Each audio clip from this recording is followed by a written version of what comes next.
Alrighty, Chef Buck here, and today we're going to cook up some more rutabaga. Now look at that, it's as big as my head. Bigger. Yeah, well, unless I hold it next to my head. That's a video trick. You know, that Steven Spielberg uses that a lot. Jaws was actually only like that big. Rutabaga. It's like if a cabbage and a turnip got together and had a conversation and became friends. Oh, yeah. You know, I don't know why she goes there. See how it's sort of spirally, like a cabbage might be inside? At the core, yeah. Yeah. But it's kind of a lot like a potato. Any way that you can use a potato, you can use a rutabaga. Roast them in the oven just like you would a potato. We make soup out of these just like you would a potato. We make hash browns out of these like you would a potato. How many times am I going to say like you would a potato? Except it has more nutrition. Yes, there is more nutrition and less carbs, less calories. So this is a lot healthier than a potato. But it has a little more flavor than a potato, too. It definitely has more flavor than a potato. But you might not like the flavor, but it's not a super duper strong flavor. But there is a hint of cabbaginess about it. Cabbagey aroma, as the French say. When you're assessing your rutabaga, you know, get one that's heavy for its size, which is almost true for everything you buy. You always want to get something that's heavy for its size, because that means it's going to have a lot of moisture in it. A high water content, because you don't want to get an old one that's dried out. You don't want to get one that's all banged up like it's been in a bar fight. You don't want to get one that looks like my uncle. And you want to skin it. A lot of times there'll be like a waxy coating because they want to keep the moisture in there. They want to keep them from drying out. In North America, in the United States, whenever you see these, they're called rutabagas. Rutabaga. In Europe, they call these Swedes. Do they call them Swedes where you live? I read that. I've never heard these things called Swedes. Rutabaga sounds cooler than Swedes. Swedes sounds like a gang that eats a lot of chocolate, maybe. Not a tough gang. Swedes. Ah, the Swedes are coming. Not making fun of the Swedes, but you sound like a bunch of sissies. Oh. You know, and I could say that because there's an ocean between us. So, not scared of the Swedes. Just kidding. Let's be friends, Swedes. Turnip is a lot smaller. A turnip is purple, just like this is kind of purplish. But a turnip is whiter, and they're smaller. And you don't want to buy a big turnip. A lot of things like parsnips, you don't want to buy a huge parsnip, because it'll be woody.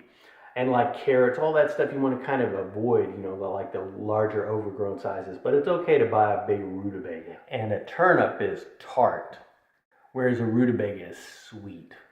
Like a rutabaga is more like me, and a turnip is more like Camera Girl. Mm-hmm. I wanted to buy some turnips, you know, to compare, but they didn't have them at the grocery store that we've been shopping at. They just had a buttload of rutabagas. But today, I'm just going to do a simple, quick roast of a rutabaga. In fact, I'm not going to use this one because this is so much. I'm going to use this one for soup. But this one here, I'm actually going to cut off part of this and use it for some hash browns because I don't want to roast up all this either. I'm going to cut off this much. Not yes, strong you enough. can. You know the old King Arthur legend about the, you know, if I could, whoever could pull this knife out of a rutabaga gets to have dinner or something like that. You can do it. Alrighty. The key with cutting rutabaga is you got to believe in yourself. So we got a little bit of rutabaga left over, and I'm going to use this for a hash brown later. But this here, we're going to go ahead and cube all this up and use it for our little rutabaga roast today. But I cut off the top there. Now I'm just going to go around the edges and I cut off the skin. Alrighty, so we got our rutabaga all skinned up. Now I'm going to just chop it into some cubes. And you want it to be kind of uniform in size. They don't have to be exact. Can you eat rutabaga raw, Camera Girl? It's like a cabbage core. My dad and I used to split those. So yes, you can. I'll leave all the raw rutabaga eating to you. I'm a little more civilized. Whatever. So we're going to go ahead and toss it in a big old bowl. Now we're going to go ahead and add a little bit of olive oil. Get all our rutabaga coated in oil. And I got a little bit of hot pepper right here, just a little bit. Just for a little bit of heat. Then I got a little bit of black pepper. And a little bit of salt. And then one flavor I really love with roasted vegetables is rosemary. I'm just going to toss in here. Now I got a baking sheet with a little aluminum foil, and I'm not going to put anything on here because I've already got my rutabaga oiled up. So we'll just spread it out here on our baking sheet. Get a nice even layer. Our rutabaga is all oiled up like it's on a Cancun vacation. Now we're going to slide it in a preheated oven and let it roast away until it's rutabaga time. What time is it? It's rutabaga time. Alrighty, so we've had it roasting away for about 45 minutes. That looks like it's done enough. And this is a fantastic side. It's a lot healthier than French fries or some deep fried potato or deep fried anything. And it's a great flavor, but it's a little bit different than a potato. It's a lot healthier than a potato. Less carbs, less calories, more flavor, more nutrition. Buy it and try it. Dude, rutabaga won't make you completely cool, but it's a step in the right direction. Too hot. Oh. You know, go ahead and give it a try, camera girl.